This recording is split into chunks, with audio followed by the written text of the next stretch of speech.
The way Kayn Clark is being targeted is no longer just a theory, it's a deliberate strategy. And now, one of her teammates has revealed just how calculated it really is. In professional sports, some players don't just play the game, they change it. Kayn Clark is one of those players. From the second she stepped on the WNBA court, the phenom hasn't just been playing basketball. She's been shouldering the hopes of an entire league, smashing viewership records, and pulling in a whole new generation of fans. Her talent is off the charts, a combination of once in a generational shooting, incredible court vision, and a competitive drive that's second to none. But all that attention has cast a dark shadow. She's facing a level of on court aggression that goes way beyond a typical rookie welcome. Game after game, we've seen the same pattern: cheap shots, hard fouls, and what looks like a relentless physical campaign against her. Fans have been outraged, and analysis have debated it endlessly. But one question has remained: is this just tough defense, or is this something more? For weeks, the evidence has been piling up, but the league has been quiet, and the referees have seen unable or maybe unwilling to protect their biggest star. Now, the silence has been broken. Indiana Fever, Indiana Fever's own Sophia Cunningham, a veteran player and Clark's most vocal defender, stepped up to the mic on her own new podcast and blew the lid off the whole thing. She didn't just hint at the problem, she exposed the truth behind the physical campaign against Kayn Clark. And to really get the weight of what Sophia Cunningham just said, you have to look at the controversial game on June 17th, 2025. When the Indiana Fever played the Connecticut Sun, this wasn't just another game. It was the moment the WNBA's problem was laid bare for everyone to see. It started like these things often do, with a scramble for a loose ball, but then JC Sheldon of the Sun got tangled up with Clark, and her hand made contact with Clark's face. Clark immediately reeled back, clutching her eye in obvious pain. An eye poke, intentional or not, isn't a basketball play. It's a dangerous move that can injure a player. And the debate over whether aggressive play becomes something more gets very real when you're talking about vulnerable areas like the eyes. But what came next showed just how big of an issue the league has. As Clark, visibly upset and still in pain, pushing Sheldon away, the situation exploded. Marina Mabury, another Sun player, charged in and shoved Clark, sending her stumbling to the ground. So here you have the league's biggest star, the face of his future, getting poked in the eye and then knocked to the floor, and the official's response was baffling to many. After a long review, the referees started handing out technical fouls. Clark got one for retaliating, Marbury got one for the shove, and Tina Charles got one for escalating. And JC Sheldon, whose actions started the whole mess, received only a flagrant one foul. For many fans and analysis, the message from the officials feel clear or felt clear and concerning.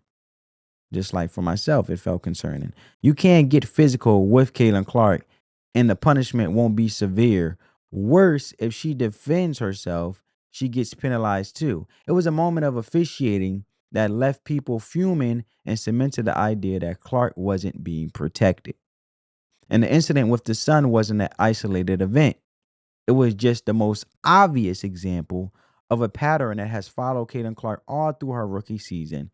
From her first game, she's been dealing with what some call physical defense, but others see it as a clear effort to bully and wear down the young star. And it's been a nonstop barrage of off ball shoves, hip checks, and hard fouls that often feel reckless. And it seems like there's a different set of rules when it comes to guarding Clark.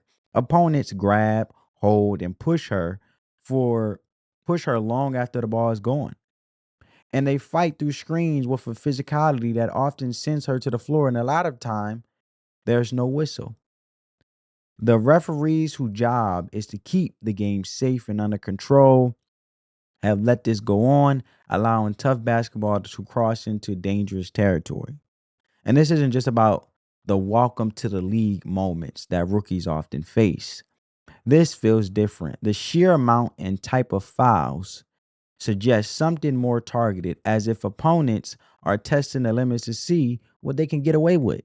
The league, meanwhile, has been enjoying the Kayn Clark effect and the massive revenue boost she brought in without addressing the physical toll she's taking every night. And she's been left to fend for herself and into this void that Sophie Cunningham has finally stepped armed with the truth. For weeks, this has been all speculation, but that changed with the first episode of the Show Me Something. Yeah, podcast hosted by Sophie Cunningham and Wes Wilson. What was meant to be a fun new voice in sports media quickly became the platform for a statement that sent shockwaves through the WNBA. And I'm going to be scrubbing through this video a little bit to show you segments that I'm going to be talking about, and I want to get you guys' thoughts. So Cunningham didn't hold back. She spoke with the frustration of a teammate who has seen the unfair treatment up close. She took aim at the people who downplayed Clark's impact on the league. And in this clip that went viral, Cunningham said, "It really pisses me off." And I want you guys to see this, family. So with no further ado, check it out. In our league. Yeah. Like, hell yeah to that. I'm all for that. But when people try to argue that she's not the face of our league, or if our league would be back it up in our league. Yeah. Like, hell yeah to that. I'm all for that. Here we go. Here we go. For them. Yeah. Like, you were literally making money from the viewership. And what she made the chirp was about how she didn't help plan the fucking Who cares? shirts. Like, who cares? You know what I mean? Like, I just hate when, like, people do stuff to get, it's like clickbait. Yeah. Like, you know, and there's so much clickbait, especially surrounding Caitlyn. And so, like, it's just like, just be nice. Like, why can't people just be nice? Yeah. That's what I don't, coming from. It's a cold world, Sophia. The girl who I was just saying, we just talked for 2 hours about how you fucking beat someone up. Just be nice. It's not that hard. I agree. Damn it. No, I think that's what from what I've seen. Yeah, what in the is media, the outside? Like, the outside the view discourse of the is W? like, why bully the person who is like not 100% responsible, but like has a huge role in growing your sport. Dude, and it literally like pisses me off when people are like, she's not the face of the league. Who would be? What? Sabrina? No. No, there's really good, well-known people in our league. I'm not discrediting them. Like, we have a lot of badasses in our league. Yeah. Like, hell yeah to that. I'm all for that. But when people try to argue that she's not the face of our league, or if our league would be where we're at without her, you're dumb as shit. Yeah. You're literally dumb as fuck. You guys played at Iowa. All right. So she didn't hold back. Like I said, that's what pisses her off. And when people try to diminish Clark's importance, when people try to argue that she's not the face of our league, or that our league would be where it's at without her, you're dumb. You heard what she said. I don't got to say it. It was a blunt and honest defense of her teammate. But then she dropped a line that confirmed what many had suspected. She revealed that the targeting isn't just random aggression. It's planned. Cunningham said that on her former team, the Phoenix Mercury, coincidentally who they play today, and this episode dropped today, that I'm about to drop this video today, they had talks in the locker room about how they were going to go after Clark to show her what the NBA really is. Think about that for a second. This isn't just happening in the heat of the moment. Teams are having discussions and planning how to physically go after one player. Cunningham admitted that all rookies have a tough adjustment period, but she made it clear there's just more for Clark. I want you guys to hear this out when I get to the segment, because it was just mind-blowing to me when I heard that. And I watched a bit of it. You know, I watched a bit of it, and it was just like, what? So, check it out. We call her CC. CC. For even when I wasn't on her team, like I know the talks that Phoenix had in the locker room of like, no, we're gonna prove her, we're gonna show her what the W really is. You know what I mean? And like, I get it to a certain extent, and like every rookie coming into the league, that's how you're gonna treat them. But there's just more for her. So it's her second year. And like now being on her team and like seeing it, I'm like, what are people doing? Like, actually, it's just too much. Too much. And like, it's just, I'm over. And if I'm saying it's too much, then it's probably too much. No, that's so fair. Like, that's fair, right? Yeah. And so we were playing Connecticut, and like, there's just one thing after another. And like, did you all have a little beef before the game? No. There was none. No. Like, oh, actually, the girl who I did do that to, she did chip my tooth. But I wasn't worried about it. In a different game? Yeah, the game before. So we played them all like 4 times. The first time we played them, and she didn't mean to do it, but like she chipped my tooth. You already got it fixed? Yeah. Smile. Yeah, look, I can't even tell. Can you tell? Thank you. Yeah, you can. It's a little discolored. Discolored? Yeah, a little bit. But just what part of her body chipped your tooth? Well, actually, I'll show you guys the picture. But it like we like literally cracked teeth in the middle of a game. It's like face to face. It's like, ow. Yeah. Do they know where mouthpiece is? I kissed a girl. Not kidding. I hated it. Humor. All right. So it's mind blowing to me, right? This is the inside account fans were waiting for. Confirmation that there is a focused effort to test Clark's physical and mental toughness through aggression. Sophie Cunningham podcast comments weren't just talk. They were a statement of intent. With officials not stepping in, Cunningham has decided to become Kayn Clark's on-court protector, her enforcer, and she's backing it up with action. On the court, she's the first one to get in an opponent's face when things get too physical with Clark, and she made it clear, if you mess with the rookie, you have to go through her first. And this new role as protector has earned her a ton of respect from fans who were desperate to see someone stand up for Clark. It's turned Cunningham from a solid veteran into a star. Her social media following has exploded, and she's become a hero to the new wave of WNBA fans who value loyalty and toughness. And brands are paying attention. Cunningham's outspokenness and her enforcer reputation have led to a wave of new endorsement deals. You see how, family, when change is beautiful, if you embrace it instead of going against it? These WNBA players who've been in the league before Kayn Clark came, they're the old guards, right? I like to break it down from a C student perspective. Basically, I'll give you an an example. It's like an old person that don't want to embrace AI or chaos, chaos when they go to Walmart or go to their local meat market. They don't want to use the chaos to order their food or use our artificial intelligence in any way, shape, or form. They want to do it the old school way.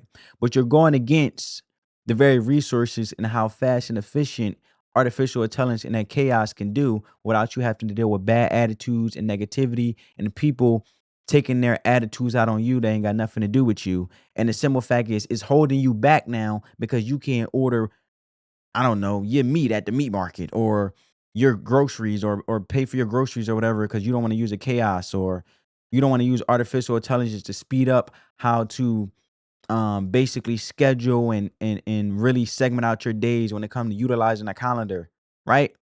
And making things more fast and efficient to benefit you. It's the same thing with the WNBA. The WNBA, they're going against the Golden Goose, these old guard players, and Sophie Cunningham knowing her role and embracing it, understanding that she's a great defender, she's a great player when it comes to stepping up in big moments, and she's been firing them threes like crazy, baby. But the simple fact is, she embraced Kayn Clark, and that only has been a blessing, let alone the blessing of Kayn Clark being the blessing to the league to make it as great as it's been, bringing new eyeballs to the league and to even get into the spotlight to be profitable, because we know this league hasn't been profitable in X amount of years, decades, right? They even have changed to a regular typical flight to charter flights with Kayn Clark just coming into the league, boosting viewership, boosting revenue, and gaining sponsors. Right?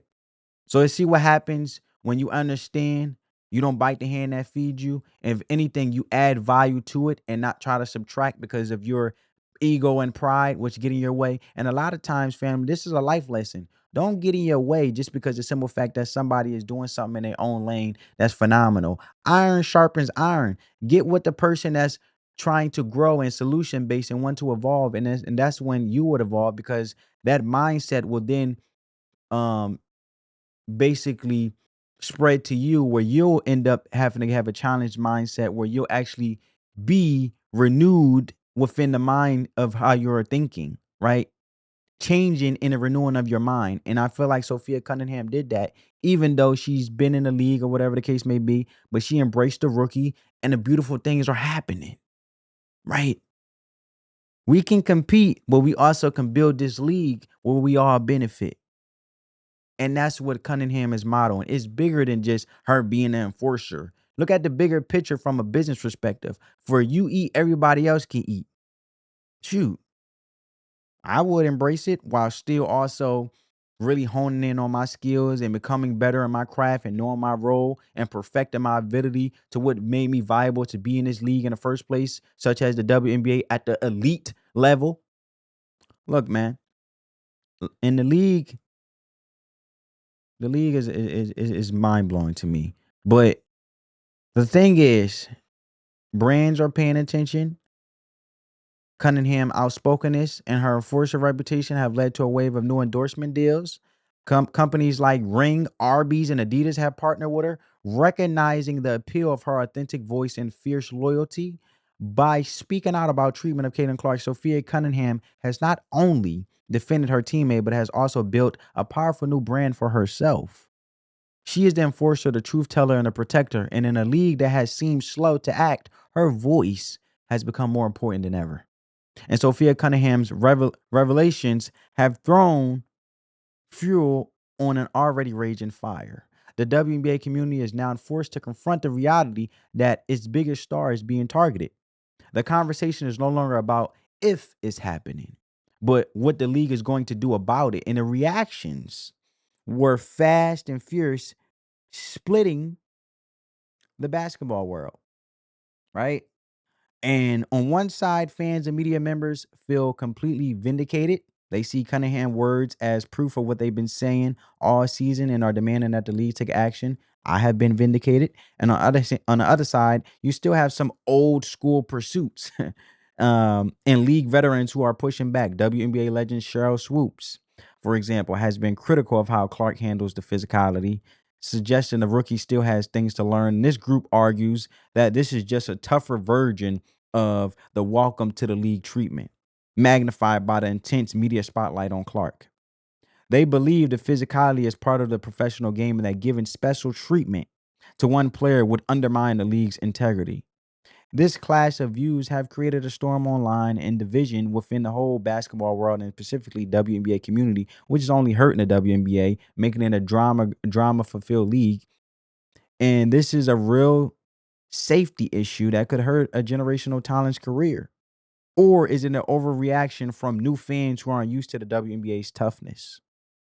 Cunningham's comments have forced everyone to pick a side and stand on it. The league is at a crossroads. It can let this continue and risk injuring its biggest star, or it can listen to the warning from one of its own veterans and finally take a stand. And Sophie Cunningham has drawn her line in the sand, but will the league listen? The health and safety of its most important player on the line. What do you think? Is this just tough welcome to the league basketball or a deliberate effort to target Kayn Clark? Let me know in the comments below. And if you think the league needs to do more to protect its players, make sure to like this video and subscribe for more breakdowns. What began as a season of incredible hype for Kayn Clark has turned into something much more serious, a battle for the soul of the league. The on-court physicality, the questionable officiating, and the pattern of tough play are no longer just a storyline. They're a full-blown crisis. Sophie Cunningham's brave and unfiltered podcast comments were more than just a defense of her teammate. They were a demand for accountability. She put the entire WNBA on notice. Plausible deniability is gone, and the truth is out there, revealed from an inside WNBA locker room, that the targeting of Kayn Clark is real and has been discussed by her opponents.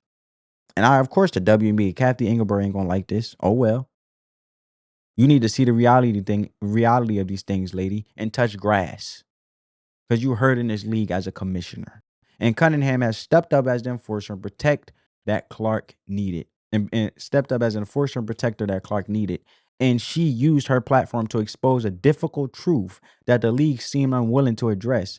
How this all gets resolved is still up in the air. But the WNBA can either prove it values player safety or it can continue to fail its brightest star. But one thing is certain, thanks to Sophie Cunningham, everyone knows what's happening. The ball is now in the WNBA's court.